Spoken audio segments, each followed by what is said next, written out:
오늘 요한복음 14장 세 번째 말씀 보는데요. 제목은 너희가 나를 사랑하였더라면, 너희가 나를 사랑하였더라면이라는 제목으로 함께 말씀을 나누길 원합니다. 14장은 예수님께서 11 제자들을 앞에 두시면서요, 온통 위로의 말씀으로 계속 또 위로해 주시고 또 위로해 주시고 16장까지 위로해 주시는 말씀으로 계속 진행하세요. 사랑하는 제자들을 끝까지 사랑하시는 예수님께서 이제 곧 제자들을 떠나서 죽게 되는 것을 예수님은 아시는 거예요. 그 제자들이 어떤 마음의 상실감을 당할지, 어떤 근심과 두려움에 처할지 너무 잘 아시기 때문에요. 온통 위로해 주시는 말씀으로 가득 차 있어요. 그래서 14장 1절에는요. 너희는 마음에 근심하지 말라고 당부하세요. 너희들 지금 왜 근심하니? 내가 다 할 건데. 그러니까 너희들은 하나님을 믿는 것처럼 나만 믿으면 돼. 그러면 내가 너희들을 위해서 모든 일들, 이 땅에서도 하나님 잘 섬기면서 주님께서 부탁하신 모든 일 감당할 수 있는 힘도 주고 평안도 줄게. 그리고 너희들이 성령 안에서 영원한 하나님 나라에서 우리와 함께 할 수 있도록 내가 너희들에게 성령을 줄게. 근데 성령도 주시고 능력도 주시고 평안도 주시려면요, 주님이 십자가에 죽으셔야 되는 거예요. 그래서 주님이 지금 십자가에 죽으러 가시는 길에 너희 근심하지 마. 내가 다 할 테니까.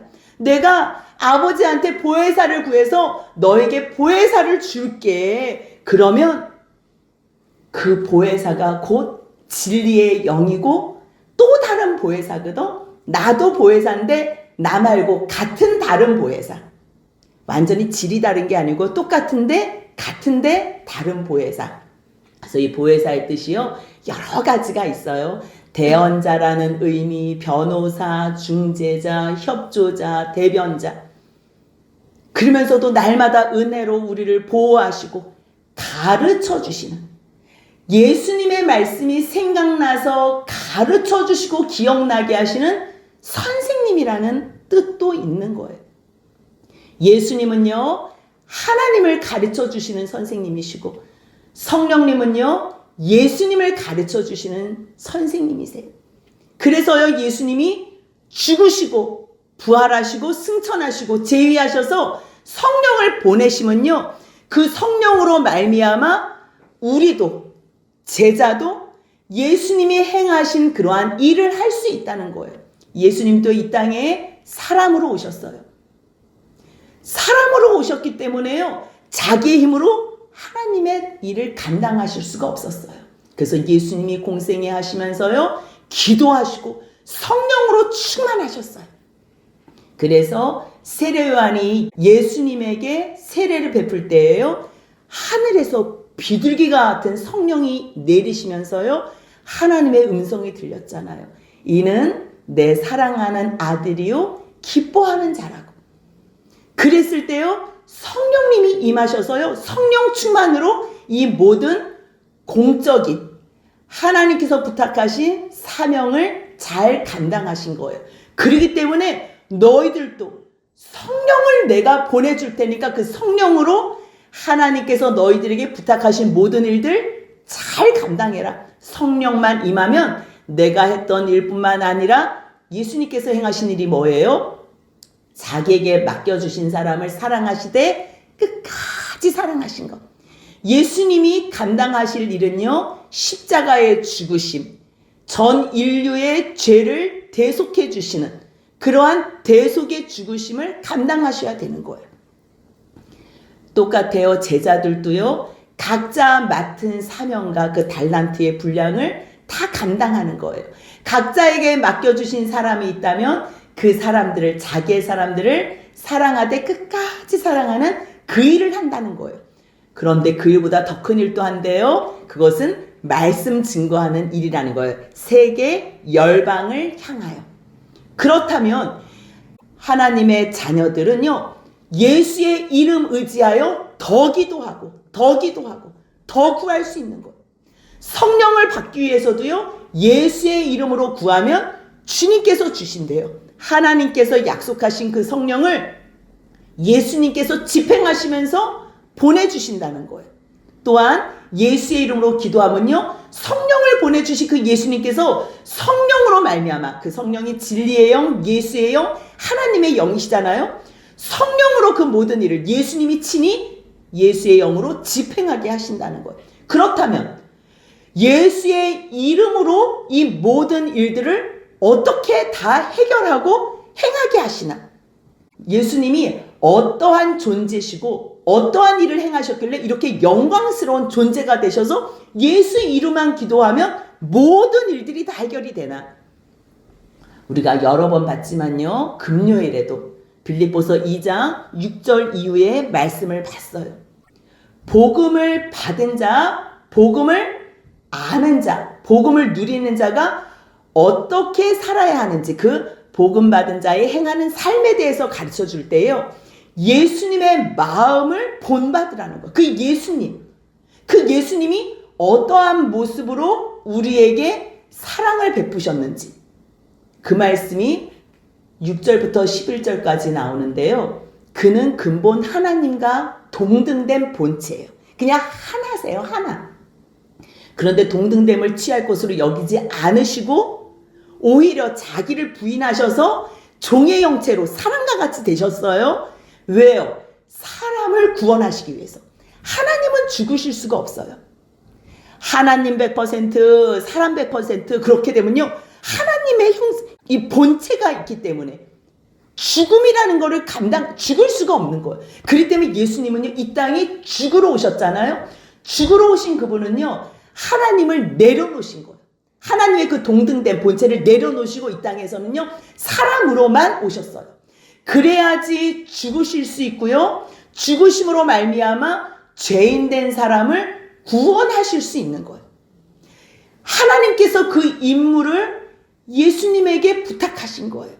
그래서 예수님께서 자발적으로 하나님의 뜻에 순종하시고 복종하셔서 십자가에 죽으신 그 사건 때문에, 그래서 요한복음 14장 20절 같이 한번 읽습니다. 그 날에는 내가 아버지 안에, 너희가 내 안에, 내가 너희 안에 있는 것을 너희가 알리라.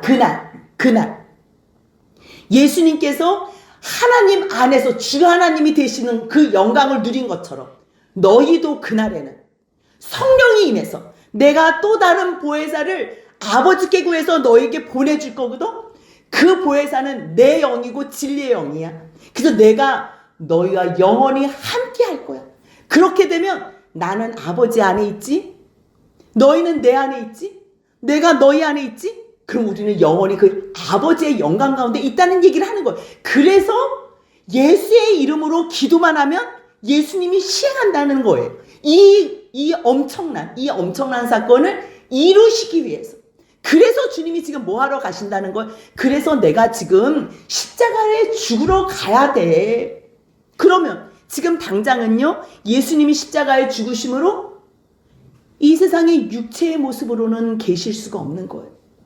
그래서 19절에 뭐라 그러세요? 조금 있으면 세상은 다시 나를 보지 못해. 그런데 너희들은 나를 볼 거야. 왜냐하면 내가 부활하기 때문이야. 내가 부활하고 다시 성령을 너에게 주면 너희가 성령 안에서 내 영으로 함께 하기 때문에 또 다른 보혜사, 나와 같지만 나와 다른 같은 보혜사, 내가 아버지 안에, 아버지가 내 안에, 성령이 내 안에, 내가 성령, 그래서 너희들은 나를 볼 거다. 그렇게 얘기를 하는 거예요. 살아있겠음이라는 말이 뭐예요? 예수님께서 부활하신 다음에 성령을 받으면요, 이제 내 안에서 이 땅에서도 같이 산다는 얘기고요. 궁극적인 말씀으로는요, 예수님의 재림에 너희들도 부활체가 돼서 영원히 함께 산다는 거예요. 그것을 너희가 알 거라는 거예요. 그래서 지금 너희 근심하지 마. 내가 혹시 잡혀서 고문당하고 십자가에 죽는 일이 있어도 너희 마음에 근심하지 마. 너희들이 할 건 아무것도 없어. 하나님을 믿고 나만 믿으면 돼. 그러면 그날에 우리는 영원히 함께 할 거야. 그런데 너희가 내 안에, 내가 너희 안에 있으면 무엇으로 증거가 되냐면, 왜 우리가 그러잖아. 잠깐만, 내가 하나님 안에 있는지, 예수님 안에 있는지, 예수님이 내 안에 있는지 우리가 확인을 해야 되잖아요. 그 확인하는 내용으로 21절을 가르쳐 주시는 거예요. 같이 한번 읽습니다. 나의 계명을 지키는 자라야 나를 사랑하는 자니, 나를 사랑하는 자는 내 아버지께 사랑을 받을 것이요, 나도 그를 사랑하여 그에게 나를 나타내리라. 아멘. 그날에 성령이 임하면, 내가 성령이 임했나 안 임했나 어떻게 알 수 있나? 성령이 임하면요, 예수님의 말씀이 기억나고요, 예수님께서 행하신 일들을 떠오르게 해요. 그러면 그 주님이 우리를 사랑해서 십자가에 죽으셨던 내용, 3년 동안 제자들을 얼마나 사랑하셨는지 이 말씀에서 우리도 다 알 수 있고 배울 수 있는 거예요. 그러면 사랑하는 사람에게는요, 무엇을 하냐면 사랑하는 사람이 가장 좋아하는 그 말을 지키는 거예요. 우리가 사랑한다는 표현은 어떻게 해요? 그의 계명과 말씀에 순종하는 거예요. 그래서 주님께서 너희가 나의 계명을 지켜? 그럴 때 너희가 내 안에 있는 거고 너희가 나를 사랑하는 거야. 나를 사랑하는 자만이 하나님 안에 있기 때문에, 하나님 안에 있다는 그 자체가 하나님의 사랑을 받는다는 거예요. 그럼 나도 그를 사랑하고 하나님 안에 있고, 하나님 안에 내가, 내 안에 너희가, 너희 안에 내가 있으니 나를 나타낼 수밖에 없지. 사랑하면 계명을 지킬 거고, 계명을 지킨다는 그 자체는 성령 안에서 하나님 안에 있는 것이고, 하나님의 안에 있으면 너희도 나를 사랑하고 나는 너희들을 원래 물론 사랑했으니까 나를 나타내면 너희들은 나를 볼 수 있을 거야. 주님께서는 계속적으로 하나님께서 부탁하신 말씀을 계속하는 거예요. 예수님은 한 번도 자기 혼자서 말씀하신 게 없어요. 자의로 말하지 않는다 그랬어요. 아버지께서 할 말을 가르쳐 주시고 명령하신 그 말만 하신다 그랬어요. 여러 가지 말씀을 계속 하시니까요, 제자 중에 사도 유다, 가룟 유다 말고 지금 가룟 유다는 떠났어요. 사도 유다가요, 알페오의 아들이라 그래요. 주님한테 묻는 거예요. 주여, 어찌하여 자기를 우리에게는 나타내시고 세상에는 안 나타나십니까? 이렇게 묻는 거예요. 이 말씀은요, 19절에 대해서 묻는 거예요. 예수님이 조금 있으면 세상은 다시 나를 보지 못하고 너희들은 나를 다시 볼 거야, 그렇게 말씀하시니까, 잠깐만, 왜 우리에게는 나타내시고 왜 세상에는 안 나타내세요? 속으로는 왜 차별하세요? 누구는 왜 예정하고 누구는 왜 유기하신 거예요? 왜 누구는 처음부터 선택하고 누구는 사랑하시고 왜 누구는 미워하신 거예요? 지금 그런 뉘앙스로 질문을 하는 거예요. 왜 우리에게는 나타나시고 왜 세상에는 안 나타나시는데요? 그랬을 때 주님께서 대답을 해주세요. 유다가 이 질문을 안 했으면 우리는 많은 오해가 있을 거예요. 근데 주님께서요, 뭐라고 대답하시냐면, 사람이 나를 사랑하면 내 말을 지킬 거야.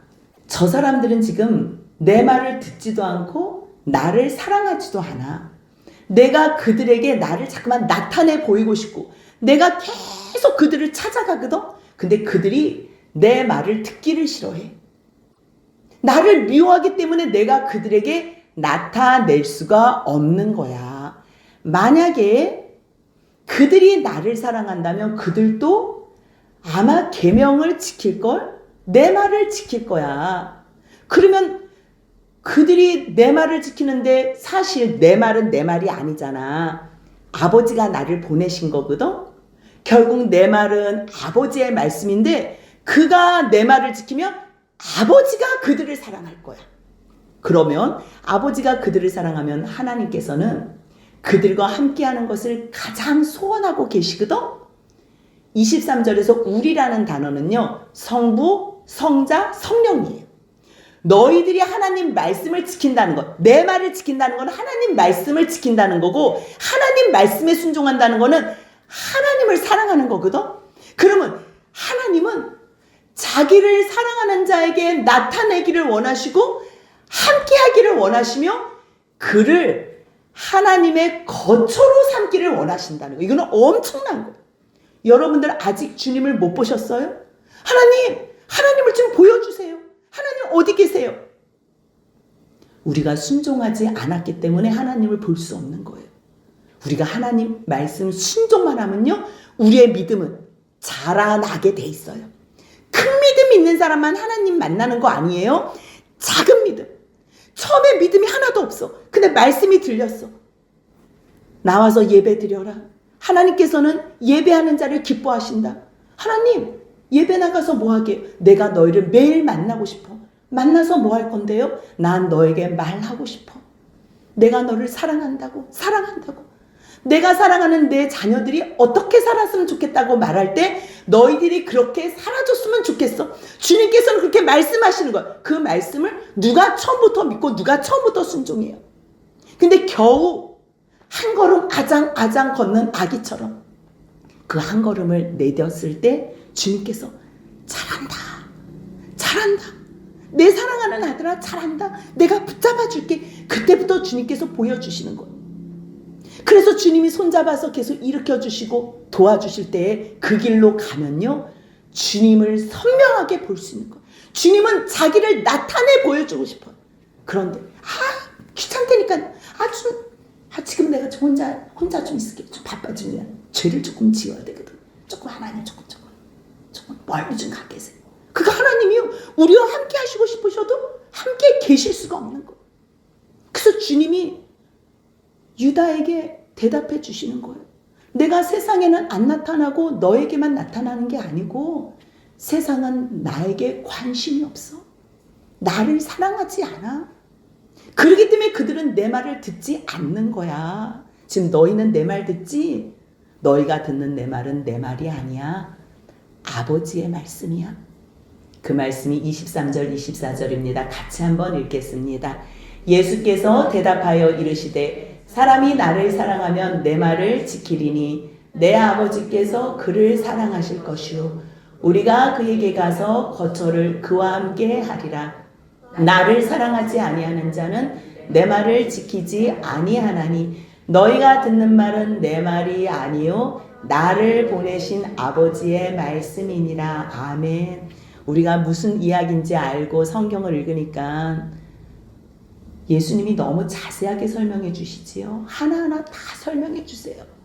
말씀하시고 또 말씀하시고. 이거 내가 혼자 말하는 거 아니야. 계속적으로 아버지가 나를 보내셨거든. 아버지를 보내는 자는 나를 영접할 때 나를 영접하는 게 아니라 아버지를 영접하는 거예요. 지금 계속 같은 말씀하는 거예요. 아버지를 영접하면 결국 우리가 너희 가운데 거처로 삼을 거야. 그래서 우리를 성전이라 그러시잖아요. 성전의 의미가 뭐예요?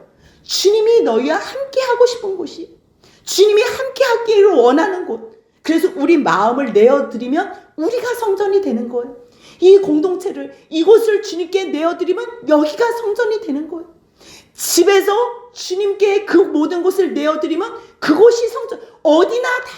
어디나 다 주님이 계신 곳이 성전, 성소가 되는 거예요. 그런데요, 참 이상한 게 있어요. 사실 이 세상은 하나님이 창조하셨잖아요. 우리도 하나님이 창조하셨어요. 그러면요, 주님이 나 너 마음에 들어가고 싶어. 야, 빨리 문 열어. 내가 들어갈 거라니까? 너 마음의 문을 안 열어줘? 내가 그냥 확 열고 들어간다? 사실 그래도 돼요. 근데 그분은요, 인격체라서 억지로 하는 걸 싫어하세요. 그래서 우리가 원할 때, 우리가 마음의 문을 열어드릴 때 주님은 좌정하시기를 기뻐하세요. 그러면 혹시 들어가도 되면 얘기해줘. 근데 주님이 우리한테 물어봐요. 내가 너희 들어가도 되니? 근데 그걸 어떻게 알아요? 우리가 하나님의 말씀을 지키면 너 나 사랑하는구나. 그걸로 아는 거예요. 아버지의 계명을 지킬 때 너가 나를 사랑하는구나. 이제 그렇게 충분히 말씀하신 다음에요. 이제 주님이 떠나실 때가 됐잖아요. 그러니까 이제 설명해 주시는 거예요. 지금은 내가 너희하고 함께 있기 때문에 내가 이런 이야기 저런 이야기를 지금 다 하는데 이제 내가 아버지께로 가게 되잖아. 그럼 너희한테 직접 말할 수 없거든. 그래서 내가 보혜사를 보내주는 거야. 그 말씀이 25절 26절입니다. 같이 읽습니다. 내가 아직 너희와 함께 있어서 이 말을 너희에게 하였거니와 보혜사 곧 아버지께서 내 이름으로 보내실 성령 그가 너희에게 모든 것을 가르치고 내가 너희에게 말한 모든 것을 생각나게 하리라. 아멘. 너희 내가 떠난다고 두려워하지 마. 지금 내가 너희하고 있을 때 이야기했지? 이렇게 이야기하는 거하고 똑같이 내가 보혜사를 보내줄게. 내 이름으로 보내줄 내 이름으로 보내줄 그 성령 그가 너희 가운데 임하면 어떤 것을 한대요? 내가 너희에게 했던 모든 말을 가르쳐 준대요. 그때는 예수님이 하신 말이 무슨 말인지 단 한마디도 알아듣지 못했어요. 근데 예수님이 하셨던 말씀을 가르쳐 주실 뿐만 아니라 내가 너에게 했던 모든 말을 다 생각나게 하신다는 거예요. 그래서요, 요한복음 2장 22절에도요, 뭐라고 써있냐면요, 죽은 자 가운데서 살아나신 후에야, 예수님이 부활하신 후에야, 성령님을 보내주신 후에야 제자들이 이 말씀하신 것을 기억하고 성경에서 말씀하신 것이 예수를 가리켜 말씀하신 거구나. 그때 그 말씀을 믿었다는 거예요. 그러니까 성령이 오시면요, 예수님의 말씀이 기억나는 거예요. 그리고 그것을 잘 이해 못할 때 설명하시고 깨닫게 해주신다는 거예요. 그렇기 때문에 너희들은 내가 없어도 두려워하지 말라는 거예요. 걱정하지도 말라는 거예요. 내가 너희에게 평안을 주겠다는 거예요. 평안을 주기 위해서도 내가 십자가에 죽으러 가야 된다는 거예요. 예수님이 얼마나 마음이 아프시겠어요. 여러분들, 제가 만약에 암 선고를 받고서 이제 죽을 날이 됐다 그래봐요. 남은 가족들과 성도들을 대하면서 얼마나 마음이 짠하겠어요. 어떻게 밥은 제대로 챙겨 먹을까? 어떻게 신앙생활은 제대로 할까? 누가 매일매일 저 성도들을 위해서 기도를 해줄 수 있을까? 얼마나 많은 생각이 있겠어요. 저들이 어떻게 하지? 방황하면 어떻게 하지? 주님도 지금 똑같은 생각이에요.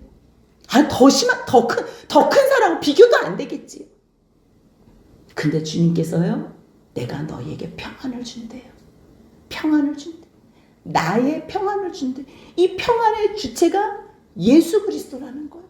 이 평안은 세상이 주는 그런 편안, 이런 거하고는 비교도 안 되는 거예요. 이 평안, 히브리어로는 샬롬, 헬라어로는 에이레네. 이 평안, 이거는 세상에서 줄 수 없는 거. 그렇기 때문에 너희들 어떠한 상황에서도 마음에 근심하지도 말고 두려워하지도 마, 말씀하시는 거. 이 주님께서 주시는 이 나의 평안이요, 우리가 새벽기도 어제 나눈 말씀이거든요. 29편 11절에 왜 예수님께서 나의 평안을 주신다고 말씀하셨는지 여기에 나오더라고요. 같이 한번 읽겠습니다. 여호와께서 자기 백성에게 힘을 주시며 여호와께서 자기 백성에게 평강의 복을 주시리로다. 아멘. 우리들은 힘을 얻고 싶어요. 세상에서 어떠한 능력을 발휘하면서 살고 싶어요. 그런데요, 세상에서 아무리 높은 자리에 있고 아무리 힘이 있어도요, 마음의 평강이 없으면요, 지옥이라니까요. 힘도 능력도 여호와 하나님이 주시고 평강도 여호와 하나님이 주세요. 지금 여호와께서 자기 백성에게, 자기 백성에게 힘과 평강을 주신대요. 그런데 그 평강을 주시는 그때가 언제라는 거예요? 그날이라는 거예요. 그날 아버지가 내 안에, 내가 아버지 안에, 너희가 내 안에 하나가 되는 그때, 이건 엄청난 거예요. 그때 평강을 너에게 온전하게 주시겠다는 거예요. 왜요? 여호와 내 백성에게 주신다 그랬던 그때 말하셨던 그 여호와 하나님께서 말씀이 육신이 되셔서 우리 가운데 오신 그분이 누구시라는 거예요? 지금 예수님이 나의 평안이래 똑같은 말씀을 하시잖아요. 얼마나 감사한지. 평강의 근원도 주님이세요. 그러기 때문에 주님께서 우리에게, 제자들에게 너희 근심하지도 말고 두려워하지도 마. 내가 너에게 평강을 주려고, 내가 너에게 힘과 능력과 구원과 모든 좋은 것을 다 주려고 지금 십자가에 죽으러 가는 거야. 그러니 내가 이 죽으러 가는 길에 슬퍼하지 말고 근심하지 말고 기뻐하며 보내줘. 그 설명을 28절에서 연이어서 하시는 거예요. 제자들아, 너희 내가 갔다가 오겠다는 이야기 내가 여러 번 했잖아. 너희 들었지? 그러면 너희가 어떻게 해야 돼? 내가 지금 내 뜻대로 사는 게 아니잖아. 내 뜻대로 살고 죽는 게 아니잖아. 내가 아버지의 명령대로 이제 때가 돼서 내가 죽으러 가는데 너희가 만약에 나를 사랑한다면 내가 아버지 말씀에 순종하는 것을 기뻐해야 돼. 지금 그 말씀이에요. 우리들이 인간적으로 서로 좋아하면요, 인간적으로 뭔가 위해요. 우리가 정말 누군가를 사랑하잖아요. 그럼 그 사랑하는 사람이 주님께 갈 수 있도록 밀어주는 게 최고의 사랑이에요. 그거를 우리가 기뻐해야 돼요. 지금 예수님은 아버지한테 가는 게 아버지의 뜻 안에서 순종하기 위해서 가는 거잖아요. 그리고 그렇게 순종하면 영원한 함께함의 복이 있는 거예요. 지금 육신은 잠깐 죽지만요, 영원한 함께함의 복 때문이라도 너희들이 나를 정말 사랑한다면 내가 아버지께로 가는 거는 당연히 너희가 보내야 돼. 왜냐하면 아버지는 나보다 크시기 때문이야. 지금 예수님은요, 아버지가 나보다 크시다는 것 때문에 그 말씀에 100% 순종해요. 근데 첫 아담은요, 하나님께서 아담을 영광스럽게 만드셨음에도 불구하고 나 하나님같이 될래. 하나님이 나보다 크시다는 걸 인정해야 되는데 내가 하나님같이 되겠다고. 그 선악과를 먹음으로 말미암아 결국은 참으로 이렇게 불쌍한 인생이 됐잖아요. 정말로 아담이 하와를 사랑하고 하와가 아담을 사랑했으면요, 선악과를 먹지 못하게 해야 되고요. 혹시나 먹었어도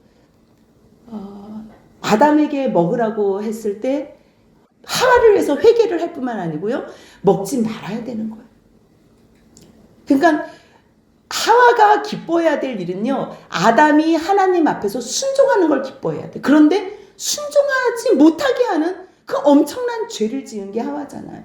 그래서 어떠한 어려운 상황을 당했어요. 임신하는 고통을 크게 더하는 것과 수고하여 자식을 키우는 것, 낳는 것 키우는 게 포함이 돼 있는 거예요. 그리고 남편을 원하고 남편의 다스림을 받는 거예요. 이거를 저주라고 하지는 않아요. 하나님은 사람에게 저주를 직접적으로 내리지는 않아요. 뱀에게 저주하고요, 땅을 저주해요. 하지만 사람에게는요, 이러한 기회를 줘서 다시 하나님께로 돌아오게 하는 거예요. 여자들이, 아내들이요, 자녀 때문에, 남편 때문에 어려울 수는 있어요.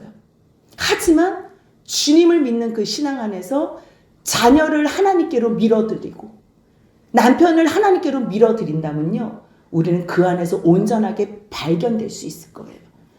남편도 마찬가지야. 이 아담도 결국 그 열매 하나 먹은 거잖아요. 주님이 먹지 말라고 그러고 본인도 안 먹겠다고 한 건데, 약속한 건데 결국은 열매를 먹은 거. 그거 너 먹었어? 그게 그렇게 보기에도 좋고 먹기에도 좋고 그렇게 너를 지혜롭게 할 만큼 좋았니? 너 그것 때문에 너가 어려움을 당하는 거예요. 그래서 결국 창세기 3장 16절에서도 또 17절에서도 너가 아내의 말을 듣고 먹지 말라는 열매를 먹었기 때문에 땅이 너로 말미암아 저주받은 거예요. 그래서 땅이 저주를 받았기 때문에 너가 평생에 수고해서 그 소산을 먹어야 된다는 거예요. 원래는요, 아담이 하나님의 복을 받았어요. 그 복받은 그 장본인이 하나님 말씀을 읽는 순간 땅도 저주를 받고 온 세상이 그냥 다 피폐해지는 거지. 어떤 복을 받았어요? 창세기 1장 28절 같이 읽겠습니다. 하나님이 그들에게 복을 주시며 하나님이 그들에게 이르시되 생육하고 번성하여 땅에 충만하라. 땅을 정복하라. 바다의 물고기와 하늘의 새와 땅에 움직이는 모든 생물을 다스리라 하시오. 아멘. 엄청난 복을 받은 거예요. 생육하고 번성하고 충만하고 정복하고 다스리는 복. 근데 그거를 잃어버려. 하나님과 같이 되려고, 하나님이 크신 거를 인정할 때요, 하나님의 말씀에 순종할 수 있는 거예요. 명령한 자에게 순종할 때요, 그 안에서 하나가 되는 거예요. 우리의 노력으로 치고 간다고 우리가 절대 하나가 될 수 없어요. 순종할 때 그 안에 있게 되는 거예요. 그렇기 때문에 우리가 인간적으로 생각할 때 어떠한 유익이 있어요? 그 모든 것을요, 그리스도를 위해서 해로 여기는 거예요. 그리스도도요, 이 땅에 오셨을 때 마찬가지예요. 모든 세상에 좋아 보이는 거 다 하나님 아버지를 위해서 해로 여긴 거예요. 오직 하나님 말씀 앞에만 순종한 거예요. 왜냐하면 하나님이 가장 고상한 걸, 하나님께서 가장 고상한 걸 아셨기 때문에. 우리도 마찬가지. 예수님 그리스도가 가장 고상한 것을 알기 때문에 세상의 모든 나를 위한 유익한 걸 다 버리면요, 버린 걸로 절대 끝나지 않아요. 하나님께서 버린 그것을요, 다시 그리스도 안에서 발견되게 하세요. 발견되게 하세요. 지금 예수님이 떠나는 것 때문에 슬퍼할 수 있어요? 근데 너희가 내가 하나님 앞에서 순종하는 것, 나보다 크신 아버지 앞에 순종하며 내가 이 길을 가는 것을 너희들은 기뻐하면 좋겠다. 그것이 너희가 나를 사랑하는 증거라는 거. 여러분들 정말 사랑하면요, 말씀에 순종하게 돼요. 결국 그 말씀에 순종하는 거는요, 하나님 안에서 순종하게 되는 거예요. 그 크신 하나님을 인정하게 되는 거예요. 그 크신 하나님을 사랑하게 되는 거예요. 그랬을 때 정말 너희가 나를 사랑한다면 어떠한 어려움도 기쁨으로 감내하며 보내줄 수 있는 이 발걸음, 이게 하나님의 계명을 지키는 거고 하나님을 사랑하는 거고, 그럴 때에 하나님 안에, 예수 안에, 성령 안에 하나님께서 우리 안에 거처를 두신다는 거예요. 주님께서 이 모든 말씀을 하시고요, 이제 이 일이 생기기 전에 내가 너에게 미리 말하는 것은 혹시나 이 일이 생겼을 때에 너희로 믿게 하기 위함이래요. 그러면서 주님께서 뭘 말씀하시냐면요, 이후에는 내가 얘기 많이 안 하겠대요. 왜냐하면 이 세상에 임금이 온대. 이 세상의 임금은 공중 권세 잡은 사탄을 얘기하는 거예요. 그런데 사탄이 와서 이제 나를 공격하고 나를 십자가에 끝까지 죽음으로 몰고 갈 거거든. 근데 나는 그 사탄의 존재하고 별로 상관이 없어. 예수님은 그 사탄의 존재하고 상관없대요. 그 이유를 얘기해줘요. 31절에서 뭐라고 얘기해주냐면요, 나는 오직 아버지를 사랑하는 것만 관심이 있어. 나는 아버지께서 명하신 대로 순종하는 거에만 관심이 있어. 나는 그것으로만 세상에게 알려줄 거야. 예수님은요, 사탄이 와도 상관이 없어요. 왜냐하면 사탄은 무엇을 가지고 나면요, 세상 영광을 가져와요. 세상 영광 주기. 근데 예수님은 어차피 세상 영광에는 관심이 없어요. 원래 사람의 존재는요, 복을 받았을 때 하나님의 영광에 이르게 됐어요. 원래 하나님의 영광 가운데 살게 된 존재예요. 그런데 로마서 3장 23절, 모든 사람이 죄를 범하였기 때문에 그 영광에 이르지 못하거든요. 근데 사람은 이 영광에 이르고 싶어서 기갈이야. 이렇게 목이 말라요. 근데 이 영광은 예수로 통해서만 갈 수 있는 영광이에요. 근데 예수로 통해서 하나님이 주시는 영광은 구하지 않고 세상의 영광만 구하니까 너희들이 하나님의 영광에 관심이 없고 예수님한테 관심이 없다는 거예요. 그 말씀이 5장 44절이거든요. 너희는 세상의 영광만 서로 취하기 때문에 하나님의 영광을 구할 수 없기 때문에 너희가 나를 믿지를 못하는 거야. 근데 나는 사람의 영광에는 관심이 없거든. 나는 아버지 하나님의 영광만 관심이 있기 때문에 내가 이 길을 가는 거야. 주님이 말씀하시는 거야. 그렇다면 너희 세상의 영광 무슨 얘기일까요? 마태복음 7장 22절을 보면요, 마지막 심판 때에서 예수님이 심판을 하실 때 왼쪽 편에 세우는 사람들이 있어요. 내가 너희들을 모른다고. 근데 그 사람들이 뭐라고 예수님을 호칭하냐면 주여라 그래요. 주여. 주여, 주여. 아니 우리를 왜 모르는데요? 우리가 이 땅에 살면서 세상에 사는 동안 우리가 주의 이름으로 선지자 노릇하고 주의 이름으로 귀신도 쫓아내고, 대단하지요? 예수의 이름으로 귀신도 쫓아냈다는 거예요. 주의 이름으로 많은 권능을 행했는데 왜 우리를 몰라요? 근데 주님이 뭐라 그래요? 23절, 7장 23절 같이 읽습니다. 그때 내가 그들에게 밝히 말하되 내가 너희를 도무지 알지 못하니 불법을 행하는 자들아 내게서 떠나가라는 거야. 떠나가라. 아니 왜 주님의 이름으로 했는데 왜 떠나가라 그러고 내가 왜 도무지 알지 못한다 그럴까요? 이 말씀도 새벽에 어제 봤던 말씀이에요. 29편 1절 같이 한번 읽습니다. 너희 권능 있는 자들아 영광과 능력을 여호와께 돌리고 돌릴지어다. 무슨 말씀이냐면요. 이 권능과 성령의 능력을 누가 주셨어요? 하나님이 주셨어요. 그래서 권능이 있거든요. 근데 이 권능 있는 자들이 하나님한테 영광을 돌리지 않고 자기에게 영광을 돌리는 거예요. 서로 사람들에게. 권능은 하나님이 주셨으면 그 권능을 누구에게 돌려야 돼? 그 영광을 하나님에게 돌리는 자들만 하나님께서 그를 높여주시는 거예요. 그래서 지금 예수님께서는 너희들 하나님이 주신 그 권능으로 너희들끼리 높이고 하나님의 영광은 구하지 아니하니 너희들이 어떻게 나를 믿을 수 있겠냐. 그렇지만 예수님은 이 세상의 영광에는 관심이 없고 오직 하나님의 영광에만 관심이 있기 때문에 세상 사탄이 예수님을 뭘로 딜을 못하는 거예요. 예수님은 그거를 바라지 않게 돼요. 관심이 없다는 거예요. 오직 예수님이 이 땅에 왜 오셨대요? 뭘 알려주고 싶어서 오셨대요? 31절 같이 한번 있습니다. 오직 내가 아버지를 사랑하는 것과 아버지께서 명하신 대로 행하는 것을 세상이 알게 하려 함이로다. 아멘. 일어나라 여기를 떠나자 하시니라. 이제 얘기 말씀 다 하셨어요. 그리고 여기를 떠나세요. 이제 되어질 일이 있고요. 일어날 일들이 있을 거예요. 그때마다 이제 예수님께서 보내주신 그 성령님으로 말미암아 깨닫게 될 거예요. 정말 제자들이 예수님을 사랑했으면 예수님께서 하나님 말씀에 순종하는 것을 가장 기뻐하는 거예요. 여러분들 남편을 사랑하고 아내를 사랑하세요? 나한테 잘해주는 거 굳이 관심 갖지 마세요. 내가 섭섭해하는 거 문제 삼지 마세요. 남편이 하나님께로 가까이 가는 것, 아내가 하나님께로 가까이 가는 것, 자녀와 부모가 하나님께로 가까이 가는 것, 그것이 가장 기쁜 일이라는 것, 가장 사랑하는 표현이라는 것, 마음껏 밀어주고 마음껏 기도로 후원해주고 힘써 도울 수 있는 그러한 사람이 될 때 우리 모두가 다 같이 14장 20절 같이 있습니다. 그날에는 내가 아버지 안에 너희가 내 안에 내가 너희 안에 있는 것을 너희가 알리라. 그때 성령으로 말미암아 평강을 주실 때 우리가 근심하지도 않고 두려워하지도 않고 아버지가 주시는 그 평안 안에 아버지의 그 거처, 성부, 성자, 성령의 거처가 되시는 저희 모두가 되실 거예요. 그것을 소망하며 끝까지 순종하고 기도로 성령으로 충만한 저희 모두가 되시길 주님의 이름으로 축복합니다. 아멘.